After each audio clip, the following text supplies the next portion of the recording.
우리의 삶 가운데 가장 행복한 순간이 언제일까요? 사람들의 가치관에 따라서 다 다르겠지만 정말 예수 믿는 사람들이라고 한다면 우리의 가장 인생의 행복한 순간은 하나님을 향한 눈이 뜨인 사람, 그 순간이 제일 기쁨의 순간이고 행복의 순간이라고 생각합니다. 사람들은 많은 결심도 하고 다짐도 하고 여러 가지 잔소리도 하지만 그것으로 인해서 사람이 바뀌지는 않아요. 작심삼일이죠. 잔소리를 하도 하니까 그때는 하겠습니다 해놓고 또 돌아서면 안 하고 그런 모습을 많이 보게 됩니다. 그러나 오직 하나님의 뜻을 알게 되고 하나님의 사랑을 알면, 그게 눈이 열리면 우리가 주님을 사랑하고 사람이 변화되는 것을 보게 됩니다. 오늘 우리에게 주시는 로마서 11장 말씀의 메시지가 무엇일까요? 9장과 10장과 11장의 사도 바울이 전하고자 하는 메시지의 핵심은 바로 유대인들의 구원의 문제를 말하고 있습니다.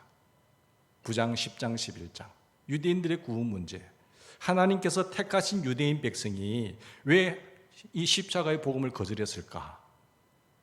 왜 복음을 받아들이지 않고 거절했을까? 이 고통 속에 빠졌을까? 라는 질문에 대한 대답이죠. 참으로 설명하기 어려운 문제입니다.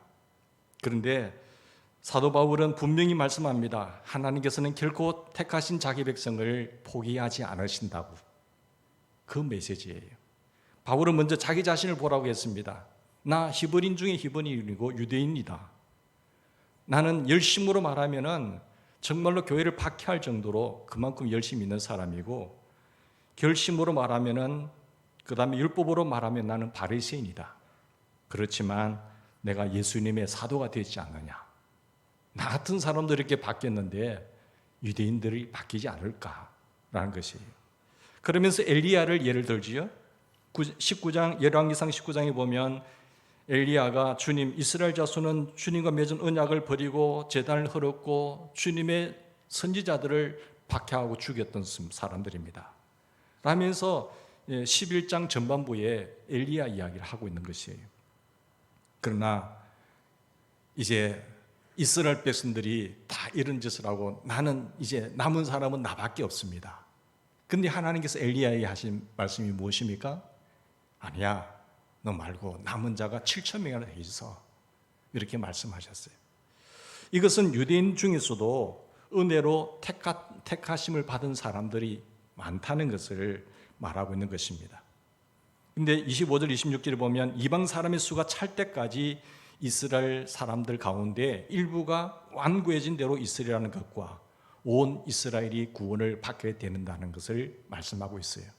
그러므로 로마서 11장 25절 말씀을 보면 이스라엘 사람들 중에 일부가 우둔해지고 완고하게 될 것이지만 그것은 이방인의 사람의 수가 찰 때까지다. 이게 신비한 비밀이란 거예요. 이 비밀을 사도 바울에게 보여준 것입니다. 이 신비한 비밀, 하나님께서 이방인들이 구원을 받고 유대인들이 다시 복음을 받아들이게 되는 이 비밀, 이 하나님의 계획, 그것을 사도 바울에게 계시해 준 겁니다. 하나님의 계획은 너무너무 오묘하시죠? 그래서 로마서 11장은 우리에게도 이 신비한 말씀이 왔습니다. 이 말씀은 단순히 유대인만을 위한 예언이 아닙니다. 세상 종말에 대한 예언입니다. 자, 하나님의 신비한 계획을 사도 바울에게 말씀해 주었고, 이제 마지막 시대의 종말에 대한 예언을 11장에 이야기해 주고 있는데, 바울은 이방인의 수가 들어오기까지 이스라엘이 서로는 우둔하게 되었다고 했는데 그것을 이방인의 수가 찰 때까지라는 거예요. 예수님께서 누가복음 21장 말씀에 14절에 뭐라고 말씀하셨습니까? 종말에 대해서 이렇게 이야기하셨어요. 그들이 칼날의 죽임을 당하며 모든 이방에 사로잡혀 가겠고 예루살렘은 이방의 때가 차기까지 이방인들에게 밟히리라. 그들이 누굽니까? 유대인들이잖아요. 이방인의 수가 차기까지 그들은 짓밟히게 된다. 이 말씀은 주 70년에 로마의 디도 장군에 의해서 예루살렘이 멸망됩니다. 예루살렘이 멸망되면서 그때부터 이방인의 수가 시작된 거예요. 주 70년. 이방인의 때가 시작되면서 유대인들은 복음을 거부함으로 나라를 잃어버리게 됩니다. 그 1900년 그 복음이 예루살렘을 떠나서 예루살렘이 함락됨으로 예루살렘을 복음이 떠나고 다시 안디옥으로, 안디옥에서 로마로, 로마에서 유럽으로, 미국으로, 아시아까지 흘러들어오게 되는 은총을 얻게 됩니다. 복음이 모든 민족에게 전해지는 것이 이방인의 때예요. 이때까지 유대인들의 우둔하고 완고한 심령들이 있게 될 것이다. 그러나 마태복음 24장 예수님께서 종말 장에 말씀하시기를 이 천국 복음이 모든 사람들에게, 모든 민족에게 증언되기 위하여 온 세상에 전파되리니 그제야 끝이 오리라. 예수님은 모든 민족에게 복음이 증거된 후에 다시 오실 것이라고 말씀하셨습니다. 이것이 언젠가요? 이방인의 때가 찼다는 것이죠. 이 말씀이 기록된 지 2000년이 지났습니다. 하나님의 말씀이 바울에게 계시되고 전해진 지 2000년이 지난 이때, 그리고 우리는 지금 그때가 이루어지고 있는 마지막 시점에 살고 있습니다. 2000년 전에 복음의 이 신비한 비밀이 바울을 통해서 계시되었지만 그 2000년 동안 복음이 어떻게 흘러왔습니까? 그러나 아직까지 하나님의 복음이 이방인에게까지 전파되는 그 시점이 마지막에 있다는 것을 아셔야 돼요. 이방인의 수가 완전히 차는 그 시점이 언제인가요? 이 복음이 모든 민족에게 다 번역이 되어서 번역되어지는 그날. 그래서 지금 보면 성경학자들은 이 하나님의 말씀이 번역이 되어서 모든 민족에 거의 다 번역이 되고 들어갔습니다. 거의 한두 민족 빼고는 다 들어갔어요. 그러니까 주님의 마지막 종말의 때가 언제냐? 거의 가까이 왔다는 거죠. 매우 가까운 때에 이루어진다는 것이죠. 지금 역사가 그렇게 가고 있습니다. 얼마 남지 않았어요. 그런데 극적인 인류의 최후의 드라마가 하나 더 있지요. 이방인의 수가 차기까지는 이 복음이 모든 민족에게 전파되는 마지막 시점에 거의 왔고, 그리고 하나는 또 뭘 보셔야 돼요? 이 복음이 유대인에게까지, 유대인들이 복음을 듣고 회심하고 돌아오는 순간, 유대인들이 예수님께 돌아오는 것, 이스라엘의 회복 하나 더 있다는 것이죠. 그러면은 우리가 하나는 이방인의 수가 거의 다 차가고 있고, 이제 유대인들의 변화를 보셔야 됩니다. 예수님 앞으로 돌아오고 있습니까? 여러분 11장 31절 보세요. 이와 같이 지금은 순종하지 않고 있는 이스라엘 사람들도 여러분이 받은 그 긍휼을 보고 회개하여 마침내는 하나님의 긍휼하심을 입게 될 것이다. 이스라엘 선교사님들은요, 지금 유대인들 중에 예수 믿는 사람들이 급증하고 있다고 합니다. 예수 믿는 사람들이 급증하고 있는 상황 속에 있어요. 자, 모든 민족에게 복음이 거의 다 들어갔습니다. 이방인의 수가 차고 있어요. 그리고 유대인들에게 주님 급증하면서 주님 앞으로 돌아오고 있는 이 시점. 2000년 전 사도 바울이 이 말씀을 할 때만 해도 상상할 수 없는 말씀이잖아요. 유대인들이 어떻게 주님 앞으로 돌아올 그 상상이나 했겠습니까? 지금은 너무나 놀라운 현실이 되어가고 있습니다. 사도 바울은 이 비밀을 깨닫게 되었을 때 큰 소리로 하나님 앞에 감사합니다. 이 신비한 비밀을 자기에게 말씀해 주신 그 하나님 향해서 33절 보세요. 아, 하나님의 부유하심은 어찌 그리 크십니까? 하나님의 지혜와 지식은 어찌 그리 깊고 기쁘십니까? 그 어느 누가 하나님의 판단을 헤아려 알 수 있으며 그 어느 누가 하나님의 길을 더듬어 찾아낼 수가 있겠습니까? 자신도 유대인인 사도 바울은 하나님이 이와 같이 하실 것을 깨닫게 하셨을 때 너무너무 감격스러웠어요. 정말로 유대인들은 돌아올 줄 몰랐거든요. 근데 하나님의 계획을 자기를 통해서 보여주시니까 너무너무 감사하고 감격하고 있는 것이에요. 그러나 오늘 우리는 사도 바울보다 더할 것입니다. 왜냐하면 이미 그 시점이 2000년이 지났기 때문에, 이제 그의 복음이 거의 완성된 게 주님 오실 날이 가까웠기 때문에 사도 바울이 받았던 이 계시의 말씀이 놀랍게 지금 이루어지는 그 마지막 시점에 있었기 때문에 이런 감격이 없으세요? 복음이 모든 민족에게 전해지고 유대인들이 예수님께로 돌아오는 이 일이 우리 주님 재림 직전에 일어나는 일이기 때문에 그렇습니다. 얼마나 가까워졌어요.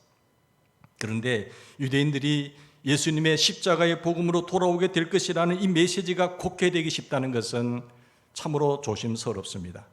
1948년 5월 14일 이스라엘 백성들이 흩어졌던 그 1900년 동안 흩어져 있던 그들이 나라를 세우게 됩니다. 나라를 회복하게 돼요. 근데 국가가 생기고 부활되면서 이스라엘에는 국가의 회복을 위해서 사람들이 로마서 11장이 성취됐다고 그렇게 보고 있습니다. 성경을 잘못 보고 있습니다. 미국에도 그렇고 지금 우리 한국에도 이런 시대적 종말론자들이 많이 있습니다. 이제 이스라엘 나라가 회복되었다. 나라를 찾게 1900년 동안 떠돌아다니다가 나라를 찾게 되고 세우게 되었다. 이제 주님의 때다. 그렇게 생각했어요. 그건 잘못된 해석입니다. 이 이스라엘 나라의 회복이라고 하는 것은 언젠가 하면은 이들이 예수 그리스도의 복음을 믿고 돌아오는 때를 이야기하는 거예요. 그러니까 지금 유대인들이 복음 앞에 예수님 믿는 숫자가 급증하는 그 원인이 마지막이에요. 나라의 독립과 회복에 초점이 있는 것이 아니라 유대인들이 예수님을 믿게 될 것이다. 한때는 예수님을 죽인 사람들이에요. 예수 그리스도 십자가에 못 박은 사람들이에요. 그래서 1900년 동안 떠돌이 생활을 하게 되는 거예요. 나라 없이 고통과 핍박 속에 그들은 사로잡혀 있었어요. 그리고 하나님의 은혜로 이방인인 우리에게 하나님의 긍휼과 자비하심으로 우리에게 복음이 들어와서 예수를 믿게 되는 은혜를 잊게 된 것입니다. 자, 이방인의 수가 거의 차갑니다.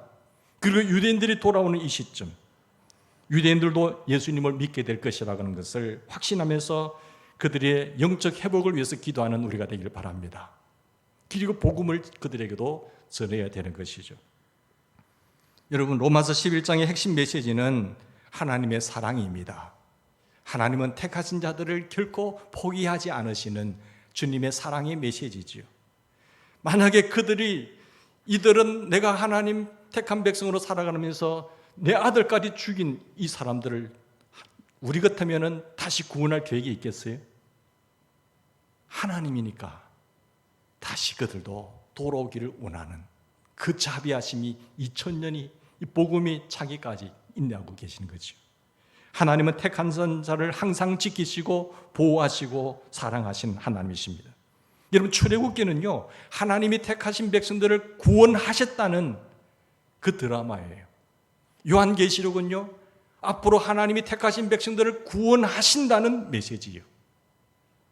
그렇기 때문에 우리가 이 종말에 대한 메시지를 잘 기억해야 되고, 출애굽기와 확신 속에서 요한계시록에 말씀하시는 그 메시지를 붙잡으면서 우리는 담대하게 나가야 됩니다. 문제는 뭐냐 하면은 누가 하나님이 택하신 자냐라는 거예요.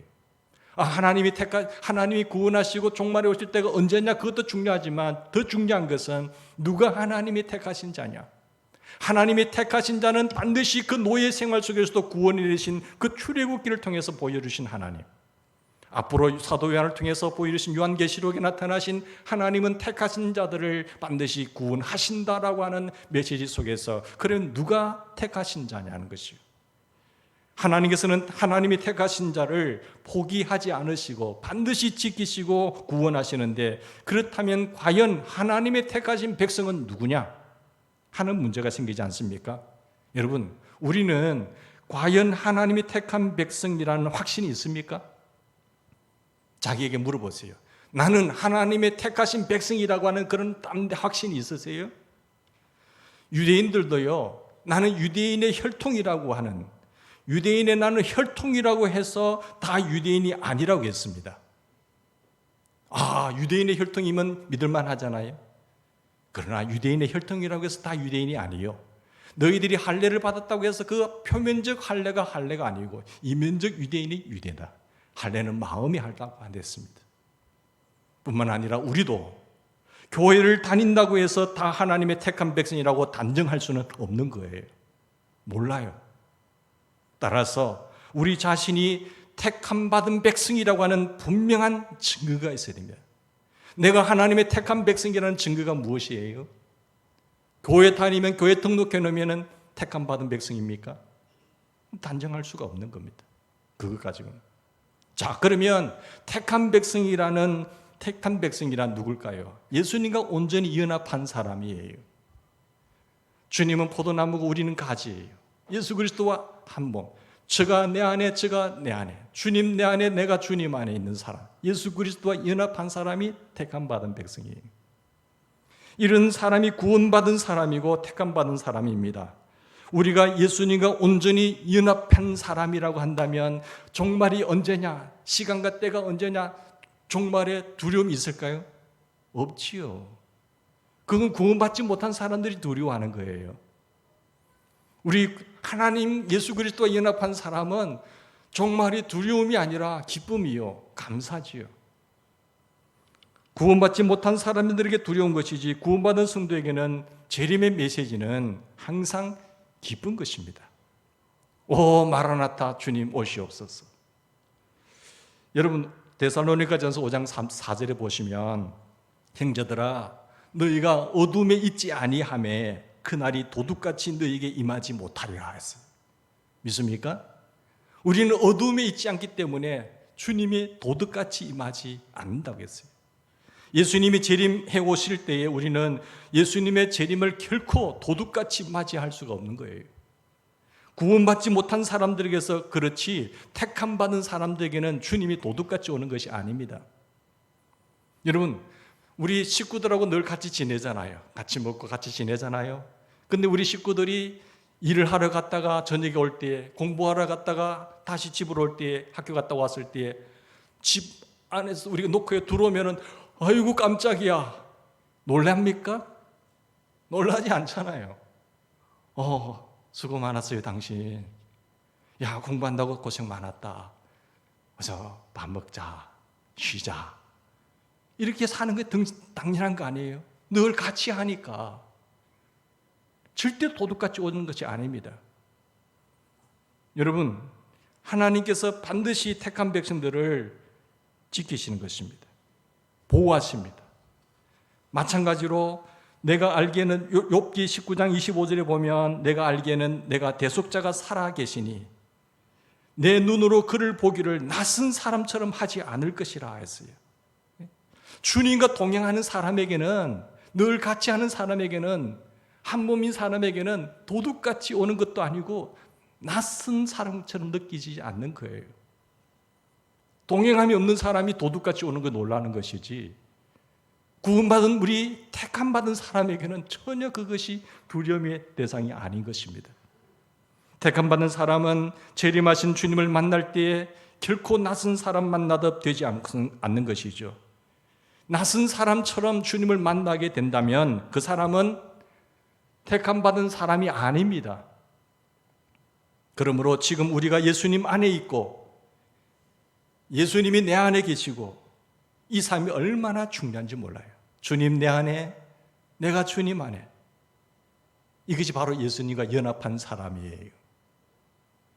성경은 주님과 우리가 연합한 자라고 계속 말하고 있습니다. 성자 프란치스코라는 열린 그 책에 보면 짧은 우화가 나오는데 한번 소개를 드릴까 합니다.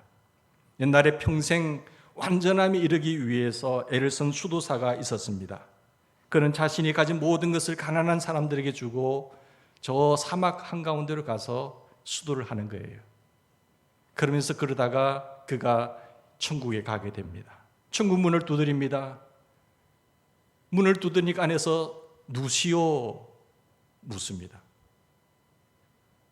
좀비다 라고 말하니까 안에서 하는 대답이 여기는 두 사람이 있을 곳이 아니요 가시오 라고 말했다고 합니다.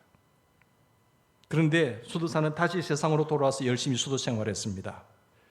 그러다가 다시 운명의 시간이 되어서 하늘로 올라가서 천국문을 두드렸습니다. 그게 누시오 라고 물을 때 똑같은 목소리가 들렸는데 접니다 라고 수도사가 대답을 했다고 합니다. 여기는 둘이 있을 자리가 없습니다. 돌아가세요. 수도사는 다시 세상에 떨어져 전보다 더 치열하게 수도 생활을 한 거예요. 그러다가 100살이 노인이 되어서 죽어 다시금 천국의 문을 두드렸습니다. 거기 누시오 안에서 물었습니다. 주님, 저 당신이에요 라고 말했던 거예요. 황급히 저 당신이에요, 주님이에요. 그러자 즉시 문이 열리더라는 겁니다. 우하지만 우리가 예수 믿고 사는 것은 뭡니까? 나는 죽고 예수님으로 사는 거예요. 나는 죽고 예수의 생명으로 사는 것이 예수님과 연합한 사람입니다. 그것이 들어서 아는 지식에 불과한다고 한다면, 실제가 아니라고 한다면 주님 만났을 때에 나는 죽고 예수님으로 살았어요, 나는 예수의 생명으로 살았습니다라고 대답할 수 없을 거예요. 십자가의 복음은 우리가 세례 받을 때에 나는 죽었습니다, 이제는 예수의 생명이 내 안에서 사는 것입니다. 바울이 예수님을 만나고 나는 그리스도와 함께 십자가에 못 박혀 죽었습니다, 이제 내가 사는 것은 내 안에 그리스도를 믿는 믿음 안에서 예수가 사는 것입니다라고 고백했던 것처럼, 우리는 세례받을 때에 진정성 있는 고백이라고 한다면 그 사람은 예수와 연합한 사람이에요. 예수님과 연합해서 옛 사람 박성근이는 죽었고 이제는 새 사람 예수님과 함께 주님의 생명으로 사는 것이 진정한 십자가 복음을 받아들이는 겁니다. 여러분, 종말이 가까울수록 더욱 우리는 예수님과 연합한 자가 되었는지를 점검하셔야 됩니다. 나는 죽었느냐?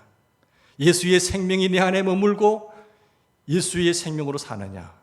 예수님과 연합한 자는 그것을 항상 점검하셔야 되고, 예수 그리스도와 연합했다는 증거가 무엇일까요? 사랑이에요. 사랑. 너희가 서로 사랑하면 이로써 모든 사람들이 다 너희가 내 제자인 줄 알게 되어 있습니다. 주님 말씀하셨잖아요.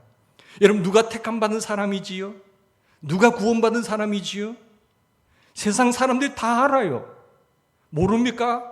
그거는 가짜예요. 너희가 서로 사랑하면 모든 사람들이 다 너희가 주님의 제자인 줄 다 알아요.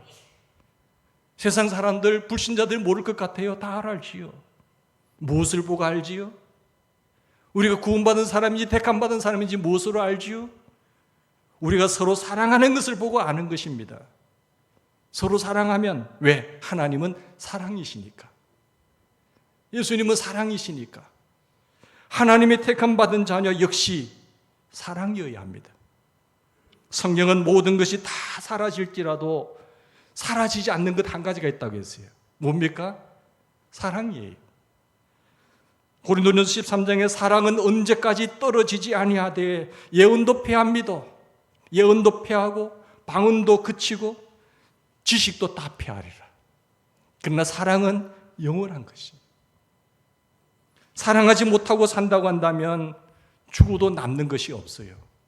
그러나 우리가 사랑하고 산다고 한다면 그 사랑은 죽어도 없어지지 않습니다. 여러분, 사랑하며 산 것만이 영원한 것이에요. 안타깝게도 종말을 외치고 자신은 순결한 주님의 신부라고 주장하는 사람들이 왜 그래 그칩니까? 영적으로 그친 이들이 참 많습니다. 그 주장이 두렵고 어둡고 염세적이고 분리주의적인 메시지가 얼마나 많습니까? 우리 말이야 택함받은 사람들이야, 시한적 종말론자들 보세요. 사람들을 다 배척하고 자기들만 구원받았다고 택한 백성들이라고 하면서 두려움과 분리와 염세주의적으로 자기만 살잖아요. 그러나 택한 사람들은, 주의 사랑이 임한 사람들은 절대 그러지 않으세요. 거칠지가 않습니다. 온유합니다. 부드럽습니다. 왜? 성령님이 그러니까요. 하나님이 사랑이니까. 주님의 거룩한 신부는요, 분위기가 절대로 거칠지가 않아요. 핵심은 사랑입니다. 기쁨입니다. 감사합니다. 잘못된 시한부 종말론에 미혹되어서는 안 됩니다. 두려움을 심어주고 사람을 올가매는 것은 주님의 뜻이 아니니까요. 여러분, 구원받은 자는 주님 다시 오신다는 소식을 들으면 두려움에 빠지지 않아요. 너무 감격스러워요. 기쁜 것이에요. 그것이 사랑이 택함받은 자의 증거입니다. 하나님께서 결국 유대인들도 다 구원하실 것을 말씀하시는 그 이유는 유대인들이 교만한 마음을 품고 유대인들을 멸시하지 말라는 것입니다. 아니, 죄송합니다. 이방인들이 유대인들이 사람들을 판단하고 분리하고 정죄했던 것처럼 우린 택함받은 백성이고 하나님의 말씀 가졌고 우리는 선민이야 하면서 판단하고 정죄하는 죄를 지었잖아요. 지금 너희들도 하나님의 자비하심으로 구원받았다고 한다면 이방인 너희들, 그 유대인들 향해서 판단하고 정죄하고 하지 마. 그들을 사랑하고 품으라고 이야기하는 거예요. 구원의 뿌리는 어디서부터 났습니까? 유대인들에게서 났습니다. 뿌리는 유대인이고 우리는 이방인이었어요.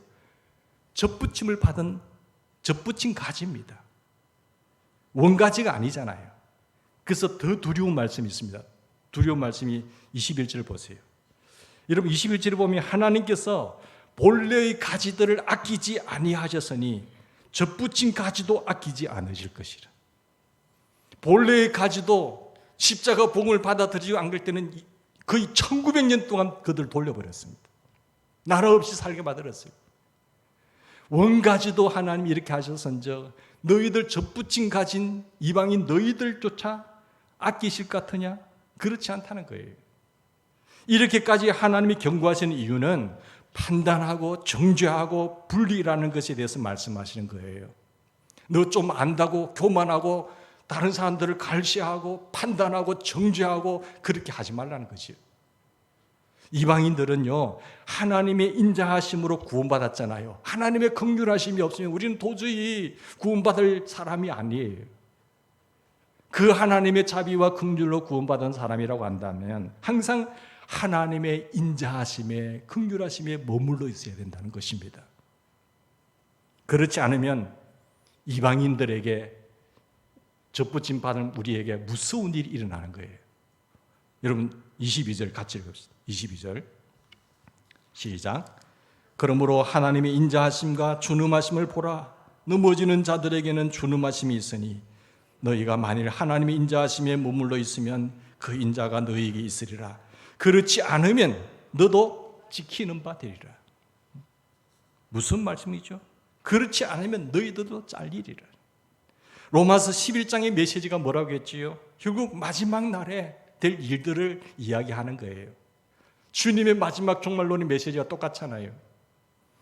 이방인들이 유대인들을 멸시하지 말고 사랑하라는 메시지예요. 유대인들을 품고 섬기고 아끼주라는 거예요. 지난 2000년 동안 우리가 이 말씀대로 살았다고 한다면 유대인들은 벌써 구원을 받았을 거예요. 2000년 동안 이렇게 흘러왔어요. 그러나 안타깝게도 사도 바울이 우려한 그 일이 지난 2000년 동안 일어났잖아요. 기독교인들이 무자비하게 유대인들을 무자비하게 핍박했던 것입니다. 2차 세계대전 당시에 로마의 독일의 복음이 들어갔던 그 나치의 기독교 정신이 600만 명을 학살하지 않습니까? 그 밑바탕의 정신은 유대인 말살 정책에 의한 기독교의 정신이 그게 뿌리내고 있는 거예요. 유대인들 너 우리들 핍박하고 했지. 이제 나라 잃고 할 때에 그 기독교의 원한이 그게 같이 간 거예요. 이렇듯 이방인 기독교인들이 복음을 거절하는 유대인들을 미워하고 멸시하고 교만한 마음으로 대할까 봐 사도 바울이 그때 안타까워한 거예요. 그런데 하나님의 계획은 그렇지 않았지만 안타깝게도 기독교 역사는 2000년 동안 그렇게 흘러간 것이요. 여러분, 진정 우리가 주님을 맞을 준비가 되어 있나요? 준비된 주님의 신부는요, 늘 주님과 동행하는 사람이에요. 준비된 신부는 신랑 되신 그분만 바라보는 거예요. 나의 신랑 되신 예수님만 바라보고 그분을 생각하고 늘 예수를 바라보는 사람이에요. 그분과 동행하는 사람이죠. 그 열매가 무엇으로 나타나요? 사랑으로 열매가 맺히는 거죠. 소문이 나는 거죠. 이것이 종말을 준비하고 사는 사람들의 모습인 것입니다. 사랑하는 여러분, 우리에게도 이 아름다움이 늘 넘치기를 바랍니다. 여러분, 주님을 맞을 때에 후회할 일을 하고 살지는 않으세요? 정말 주님 맞을 때 후회할 일을 맡고 산다면 어리석은 인생이에요. 모든 사람들과 화평하지 못하면 여러분 주님을 뵙지 못할 것입니다. 히브리서 12장 13절에 보면 모든 사람과 더불어 화평하라. 화평함과 거룩함을 따르라. 이것이 없이는 아무도 주를 보지 못하리라 했어요. 여러분 자신 있으세요? 모든 사람들과 화평하라는 거예요. 여러분 문제 없으세요? 주님을 만나 뵐 때 가까워 오고 있습니다. 모든 사람과 화평함을 이루지 못하면 주님을 뵐 수 없다고 했어요. 왜? 그거는 진정성 있는 크리스찬이 아니니까. 유대인과 이방인의 문제가요. 유대인과 이방인의 문제가 우리 가정에, 우리 교회에, 우리 직장 안에 있는 것이죠. 주님 오실 때가 가까운 줄 안다고 한다면 정말 다른 사람들을 판단하고 정죄하는 일을 조심하셔야 됩니다. 사람들이 옳다는 이유 때문에요, 싸우고 분리하잖아요. 가정에도 마찬가지예요. 서로 사랑만 하면은 문제가 없어요. 여러분 마태복음 5장 22절에 보면 나는 너희에게 이르노니 너희가 형제에게 노하는 자마다 심판을 받게 될 것이고 형제에 대해서 라가라 하는 사람은 공회에 잡혀갈 것이고 형제에 대해서 미련한 놈이라 하는 자는 지옥불에 던져지리라. 이런 거짓말 같으세요? 화가 나니까 그렇게 한다지만 교만하다는 증거예요. 지옥불에 던져지는 거예요. 사랑하는 여러분, 우리가 이 메시지들을 그냥 가볍게 생각하시면 안 되는 거예요. 거짓말하는 사람들 지옥불에 던져진다고 요한계시록 나와 있죠. 그건 거짓말로 속이니까 믿는 것이 아니잖아요. 여러분, 내일 주님이 오신다고 생각하고 모든 사람과 더불어 관계를 바르게 맺으셔야 됩니다. 다 화해하셔야 돼요. 목사님, 저는 절대로 용서 못해요. 화해 못해요. 목사님이 뭐라고 하셔도 저는 용서하지 않을 거예요. 그래서 제가 전에 그분에게 말했어요. 주님이 내일 오신데도 그렇게 안 하실 거예요? 그러면 해야죠.